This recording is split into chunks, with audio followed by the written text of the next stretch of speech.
തലമുറകളോളം സമാനതകളില്ലാത്ത രുചി. LG കായം. സാറിന്റെ മരുമോളെ ഇന്ന് പോലീസ് അറസ്റ്റ് ചെയ്തിട്ടുണ്ട്. ഒരു കൊലപാതക ശ്രമം തന്നെയാണ് കേസ്. നിങ്ങൾ എന്തായി പറയുന്നത്? ഗുണ്ടകളെ വിട്ട് സാറിന്റെ മറ്റേ മോളിലെ തനുജ ആ കുട്ടിയെ കൊല്ലാൻ ശ്രമിച്ചു. ചിലപ്പോ അപ്പുറത്തെ വനിതാ ജയിലിൽ എത്തിയേക്കും.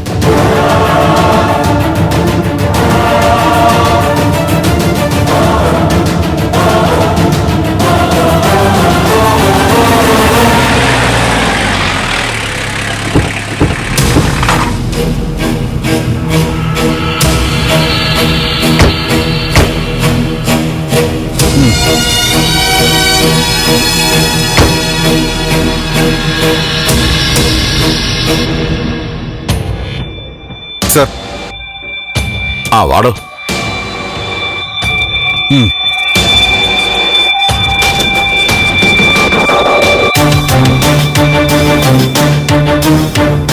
ആരാ ഇവള്? സർ, ദേവിക, സിദ്ധാർത്ഥ സാറിന്റെ മരുമകളാണ്. സിദ്ധാർത്ഥ സാറോ? കൊലക്കേസി പ്രതിയൊക്കെ സാറെന്നാണോ താൻ വിളിക്കുന്നേ? അമ്മാവനൊരാളെ കൊന്നു, മരുമോള് കൊല്ലാൻ കൊട്ടേഷൻ കൊടുത്തു. കൊള്ളാം, ബെസ്റ്റ് മരുമോള്. പാരമ്പര്യം കാത്തു സൂക്ഷിക്കുന്നുണ്ട്. താൻ തനൂജയെ കൊല്ലാൻ ഗുണ്ടകളെ ഏർപ്പാടാക്കിയത് ഒറ്റയ്ക്കായിരുന്നോ അതോ മറ്റാരുടെയെങ്കിലും പിന്തുണയുണ്ടായിരുന്നോ? സിദ്ധാർത്ഥിന്റെ ഭാര്യ പ്രഭാവതി, നിന്റെ ഭർത്താവ്, അങ്ങനെ ആരുടെയെങ്കിലും സഹായം ഉണ്ടായിരുന്നോ എന്നാ ചോദിച്ചേ. സർ, തനൂജയെ കൊല്ലാൻ ശ്രമിച്ചു എന്ന് പറഞ്ഞ എന്നെ അറസ്റ്റ് ചെയ്തത്. എന്താ സംഭവിച്ചെന്ന് എനിക്കറിയില്ല.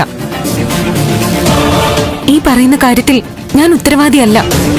ഇത് കള്ളപ്പരാതിയാ. യഥാർത്ഥത്തിൽ പ്രതി തനൂജയാ. അവള് ഞങ്ങളെ ദ്രോഹിച്ചിട്ടുള്ള. അവള് എന്നെ കൊല്ലാൻ ശ്രമിച്ചിട്ടുണ്ട്. കത്തിക്ക് കുത്താൻ വന്നു. ആ കുത്ത് എന്റെ ഭർത്താവിന്റെ സഹോദരിക്കാ കൊണ്ടത്. രജനി ചേച്ചി കുറെ കാലം ആശുപത്രിയിലായിരുന്നു.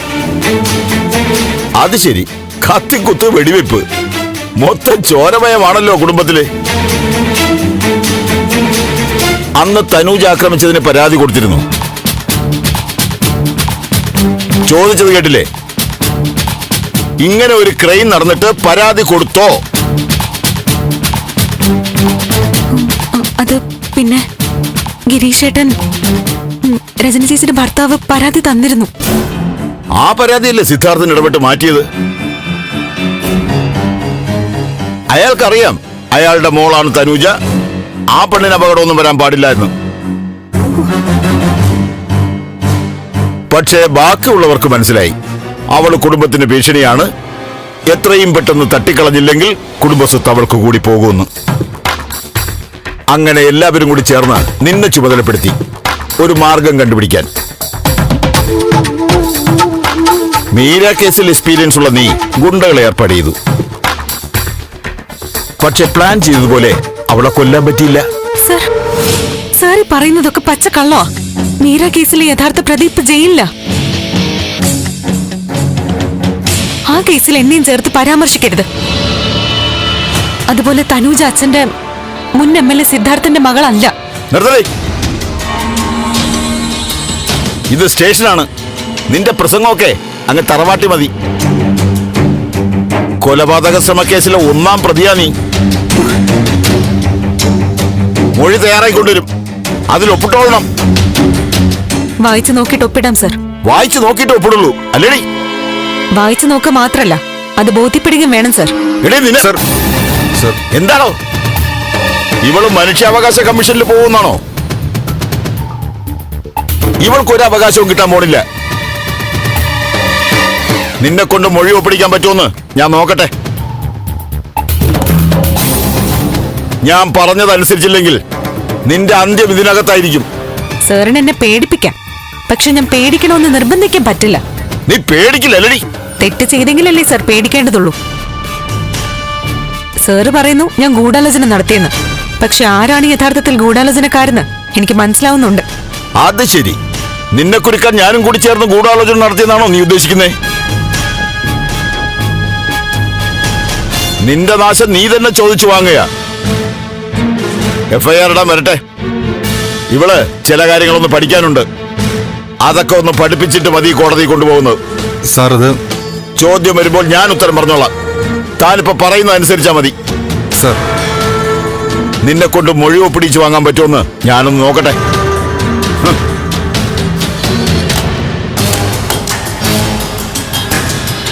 കൊണ്ടുപോടോ ഇവിടെ.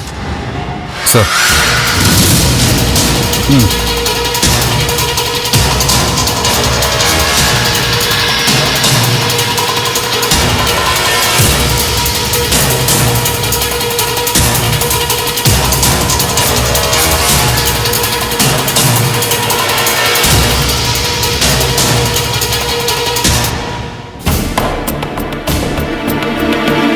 ആണോ? ശരി, ഞാൻ വിളിച്ചോളാം. ചായ, ഡോക്ടർ ഒന്ന് കാണാൻ പോണം. മുറിവ് പൂർണ്ണമായിട്ട് ഹീലായി. അപ്പൊ ക്രീം എപ്പോഴൊന്ന് നിർത്തണമെന്ന് ചോദിക്കാനാ. പോവാം. അതുപോലെ ജപ്തിയുടെ കാര്യം ഒന്ന് അന്വേഷിക്കണ്ടേ ഗിരി? അതിനു മുമ്പ് വേറൊരു കാര്യം പറയാനുണ്ട്. നിന്നെ അറിയിക്കണ്ടെന്ന് വിചാരിച്ചതാ, പക്ഷെ എന്തായാലും അറിയും. എന്താ ഗിരി? ദേവികയെ പോലീസ് അറസ്റ്റ് ചെയ്തു. ഇന്നലെ രാത്രി ഗുണ്ടകള് ആ തനുജയെ കൊലപ്പെടുത്താൻ ശ്രമം നടത്തിയിരുന്നു.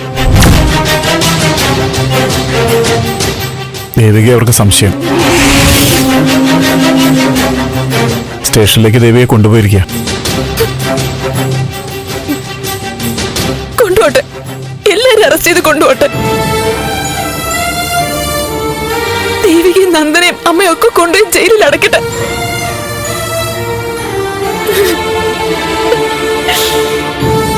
രജനി, നീ വിഷമിക്കാതെ, ഞാൻ സ്റ്റേഷനിൽ പോയി അന്വേഷിച്ചു വരാം. വേണ്ട ഗിരി, എങ്ങോട്ടും പോണ്ട. ആരെ വേണമെങ്കിലും പിടിച്ചോണ്ട് പോട്ടെ. ദുഷ്ടന്മാർക്കേ കാലമുള്ളൂ.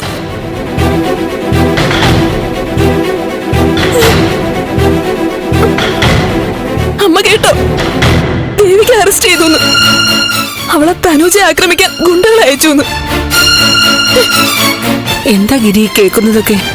അമ്മേ, ആ തനുജ ഇപ്പോ ബലരാമൻ സാറിന്റെ വീട്ടിലാണല്ലോ. അവിടെ രാത്രി ഗുണ്ടകൾ അവളെ ആക്രമിക്കാൻ ശ്രമിച്ചു. ദേവിക ഗുണ്ടകൾ അയച്ചു എന്നുള്ള പേരില അറസ്റ്റ്. ഗുണ്ടകളെ അയച്ചിട്ട് പരിഹാരം കാണണമെന്നായിരുന്നെങ്കിൽ എന്നെ ആവായിരുന്നു. കാശ് കൊടുത്ത ഗുണ്ടകളെ കിട്ടും. ഇത് നമ്മൾ ഓരോരുത്തരായിട്ട് തീർക്കാൻ വേണ്ടിട്ടാ. രജനി, ആദ്യം വാസ്തവം എന്താണെന്ന് അറിയട്ടെ. എന്ന് വെച്ചാ ഗുണ്ടകളെ ദേവിക അയച്ചതാണോ അല്ലയെന്നോ? എനിക്ക് സംശയമുണ്ടോ? അതല്ല, യഥാർത്ഥത്തിൽ എന്താ സംഭവിച്ചതെന്നും ആരതിന്റെ പുറകിലെന്നൊക്കെ ഒന്ന് അറിയണ്ടേ. ദേവികയെ കൊടുക്കാനാണെങ്കിൽ കൃത്യമായി നമ്മൾ പ്രതികരിച്ചിരിക്കും. അതിൽ നീ പേടിക്കേ വേണ്ട. അവളെ പുറത്തു കൊണ്ടുവരിക തന്നെ ചെയ്യും. ക്ഷമിക്കാനും സമാധാനിപ്പിക്കാനും അറിയുന്ന പോലെ തന്നെ എനിക്ക് പ്രതികരിക്കാനും അറിയാം. എന്റെ ഭാര്യ വീട്ടുകാരെ അനാവശ്യമായി ദ്രോഹിച്ച അതേ നാണയത്തിൽ ഞാൻ തിരിച്ചടിക്കുക തന്നെ ചെയ്യും. നീ ധൈര്യമായിട്ടിരിക്കേ, ഞങ്ങളൊക്കെ ഇല്ലേ? ഗിരിയെ സൂക്ഷിക്കണം. പേടിക്കാതെ, ഞാൻ ശ്രദ്ധിച്ചോളാം.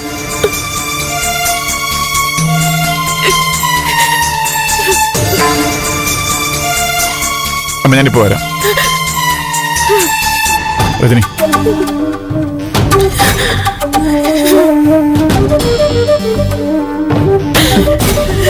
മോളെ, എന്തൊരവസ്ഥയമ്മേ ഞങ്ങളുടേത്. ഇതുപോലൊരാള് താങ്ങും തണലോ പറ്റില്ലായിരുന്നെങ്കിൽ എന്റെ അവസ്ഥ എന്താവുമായിരുന്നു?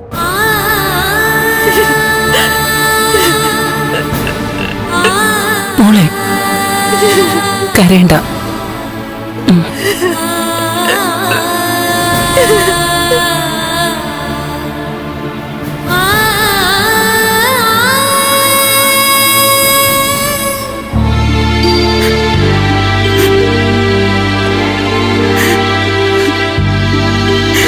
അമ്മേ, കരയാതെ.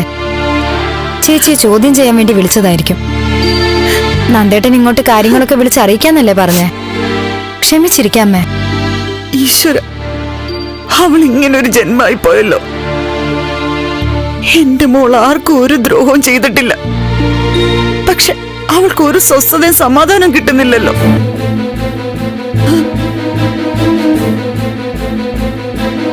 മാധവേട്ട, ദൈവങ്ങൾ എന്തിനാ നമ്മളെ എങ്ങനെയിട്ട് പരീക്ഷിക്കുന്നത്? നീ ഒന്ന് സമാധാനായിട്ടിരിക്കാതിയെ. ഞാനൊന്ന് സ്റ്റേഷൻ വരെ പോയിട്ട് വരാം. അച്ഛ വേണ്ട, ഈ വയ്യായികയും വെച്ച് അച്ഛൻ എങ്ങോട്ടും പോണ്ട. നന്ദേട്ടൻ പോയിരിക്കുമല്ലേ, ചേച്ചിക്ക് ഒരു കുഴപ്പവും വരില്ല.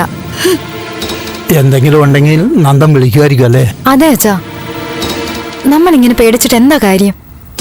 അച്ഛൻ പോയി കിടക്ക, ചെല്ല്.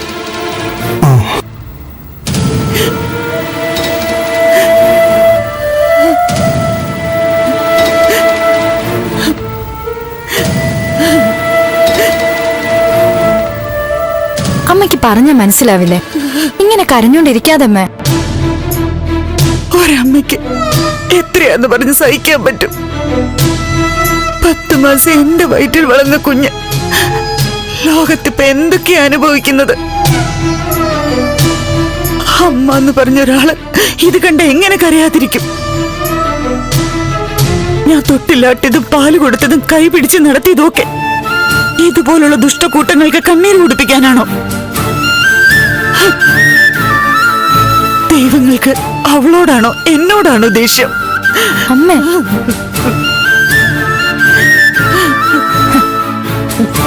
ചേച്ചിക്കൊന്നും സംഭവിക്കില്ല. അമ്മ സമാധാനായിട്ടിരിക്കെ.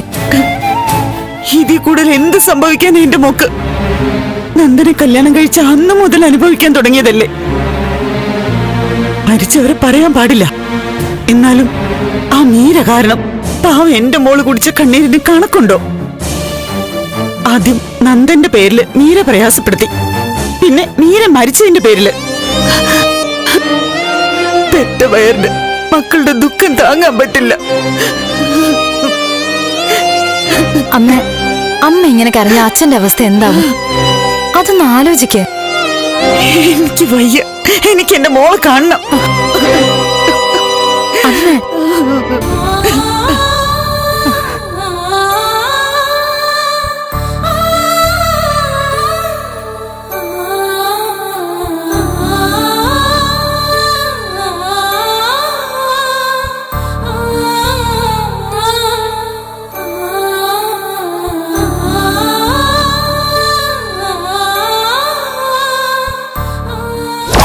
നന്ദ, വെറുതെ പ്രശ്നങ്ങൾ ഉണ്ടാക്കാൻ പോകരുത്. അറിയാലോ, ആ സി ഒരു പ്രത്യേക ടൈപ്പാ. എന്നുവെച്ച് എന്ത് സഹിക്കണമെന്നാണ് സാർ? പോലീസ് സ്റ്റേഷനിൽ ഇതാണ് അവസ്ഥയെങ്കിലും. നന്ദനോട് ഞാനിങ്ങനെ സംസാരിക്കുന്നത് സിദ്ധാർത്ഥ സാറിനോടുള്ള അടുപ്പം വെച്ചിട്ടാ സാറേ. പക്ഷേ എനിക്കിതിൽ കൂടുതൽ ഒന്നും പറയാനില്ല.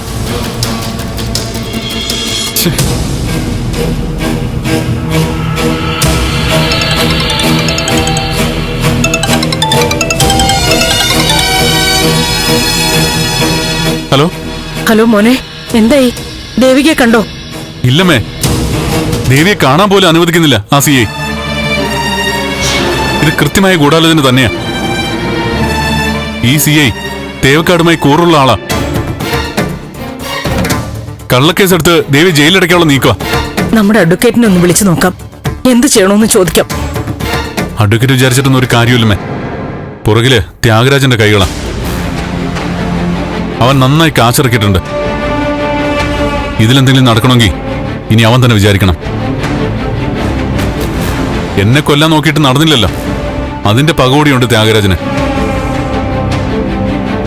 എല്ലാം കൂടി ചേർത്തിട്ടാ ഇപ്പൊ ദേവിയെ കുരുക്കിയിരിക്കുന്നത്. ത്യാഗരാജൻ, തനൂജ, സി ഐ 3 പേരും ചേർന്നുള്ള പ്ലാനിങ്. അപ്പൊ ദേവികയെ പുറത്തിറക്കാൻ ത്യാഗരാജൻ തന്നെ വിചാരിക്കണം. അതെ, ത്യാഗരാജൻ, ചന്ദ്രമതി, തനൂജ, ഈ 3 പേരിൽ ഒരാൾ വിചാരിച്ചാൽ മതിയാവും. നീ വിഷമിക്കണ്ട, എന്തെങ്കിലും സാധിക്കുമെന്ന് നോക്കാം. എന്ത് സാധിക്കുന്നു അമ്മേ? പറയാം, നീ ഫോൺ വെക്ക്. അമ്മ എന്ത് ചെയ്യാൻ പോകുന്നു? പറഞ്ഞില്ലേ, നമുക്ക് നോക്കാം. വിഷമിക്കണ്ട, ധൈര്യമായിട്ടിരിക്കെ.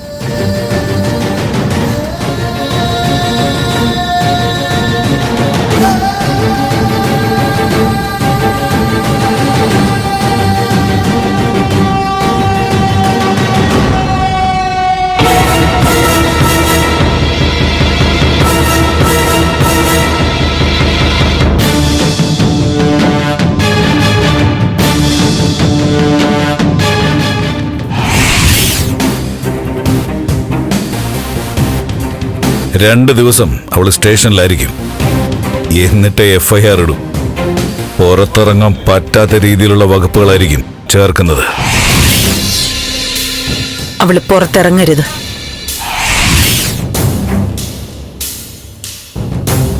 ബാലുവിനെ കൊന്നു. ഇപ്പൊ നമ്മളെയും തീർക്കാൻ ഗുണ്ടകളെ അയച്ചു. ആ ദേവികയാ കാര്യങ്ങൾ ഇത്രത്തോളം എത്തിച്ചത്. ഉപ്പ് തിന്നവൻ വെള്ളം കുടിക്കട്ടെ.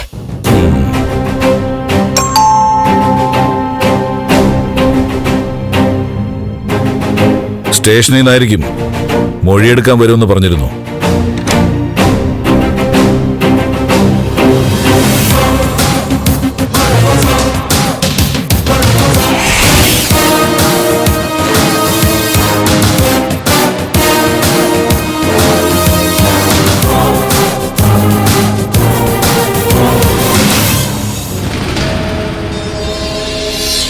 എന്തു വേണം? ചന്ദ്രമതിയോടൊന്ന് സംസാരിക്കാനാ വന്നത്. എന്ത് സംസാരിക്കാൻ? ഒന്ന് ഇരുന്ന് സംസാരിക്കാമോ? ഇല്ല. അഥവാ ഇരിക്കണമെങ്കിൽ ദേ ഈ മുറ്റത്ത്. തേവക്കാട്ട് വീട്ടിനകത്തേക്ക് ഇനി വഞ്ചകർക്കും ചതിയർക്കും പ്രവേശനമില്ല. എന്താന്ന് വെച്ചാ പറഞ്ഞിട്ട് പോ.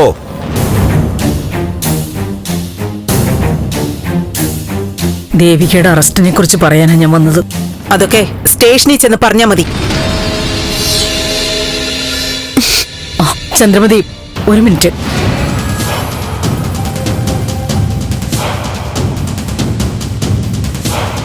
പെട്ടെന്ന് പറയണം.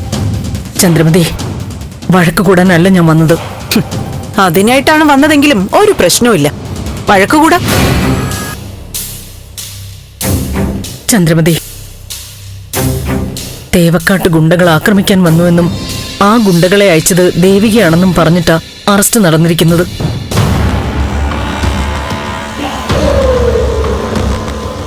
ചന്ദ്രമതി, ദേവിക അങ്ങനെ ഒരിക്കലും വിചാരിക്കില്ല. തെറ്റിദ്ധാരണയാ.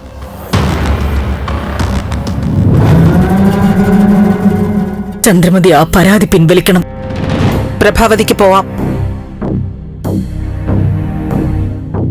ആന്റി പറഞ്ഞത് കേട്ടില്ലേ? പൊയ്ക്കോ. ചെയ്തതിനൊക്കെ അവൾ അനുഭവിക്കും. ഇതുകൊണ്ടൊന്നും തീർന്നില്ല. ഒന്നിനു പുറകെ ഒന്നായി വരാനിരിക്കുന്നതേ ഉള്ളൂ. പിന്നെ ദിവസം ഇവിടെ കയറി ഇറങ്ങേണ്ടി വരും കാല് പിടിക്കാൻ. എത്ര കാല് പിടിച്ചാലും എന്റെ കരൾ അലിയില്ല. ഒന്ന് പോയി തരുവോ? മനുഷ്യന്റെ ക്ഷമയെ പരീക്ഷിക്കരുത്.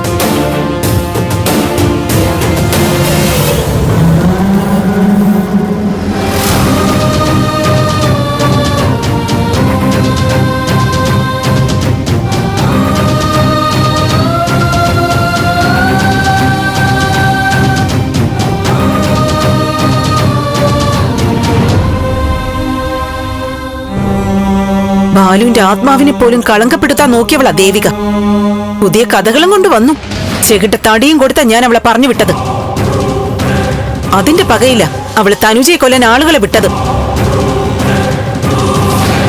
എന്നോടുള്ള വാശി തീർക്കാൻ ഈ വീട്ടിലേക്ക് ഗുണ്ടകളെ വിടണ്ടായിരുന്നു. പറഞ്ഞാ മതിയായിരുന്നു. മറ്റെവിടെയെങ്കിലും വെച്ച് കാണായിരുന്നു. അതിന് ഇതൊന്നും അവൾ അറിഞ്ഞതല്ല.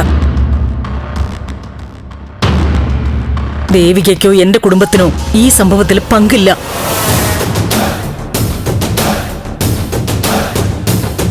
ഇതിന്റെ പിറകിൽ ആരാണെന്ന് അന്വേഷിക്കണം.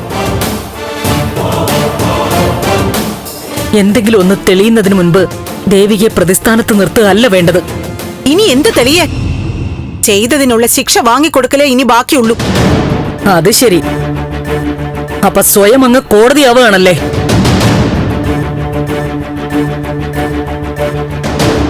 അവൾക്ക് വേണ്ടി ബാധിക്കാനല്ല, ന്യായത്തിനു വേണ്ടിയാ ഞാൻ വന്നത്. അപ്പൊ ഞാൻ പറയുന്നത് കേൾക്കാനോ അതിൽ എന്തെങ്കിലും ഒരു ശരിയുണ്ടോ എന്ന് ചിന്തിക്കാനോ കൂട്ടാക്കുന്നില്ലല്ലേ? സിദ്ധുവിനെ ജയിലിലാക്കി ഇപ്പൊ ദേവികയെ അകത്തിടാന്നായിരിക്കും കരുതിയിരിക്കുന്നത് അല്ലേ? ഇവിടെ കിടന്ന് കൂടുതൽ ബഹളം ഉണ്ടാക്കിയാലുണ്ടല്ലോ, അവളെ അകത്തിടാനല്ല, അവളെ തീർക്കാന്നാ കരുതിയത്. പോലീസ് അറസ്റ്റ് ചെയ്തതിന് നന്ദിയാ പറയേണ്ടത്.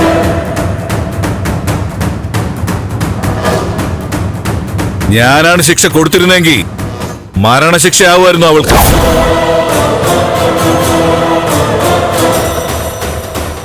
തലമുറകളോളം സമാനതകളില്ലാത്ത രുചി. LG കായം.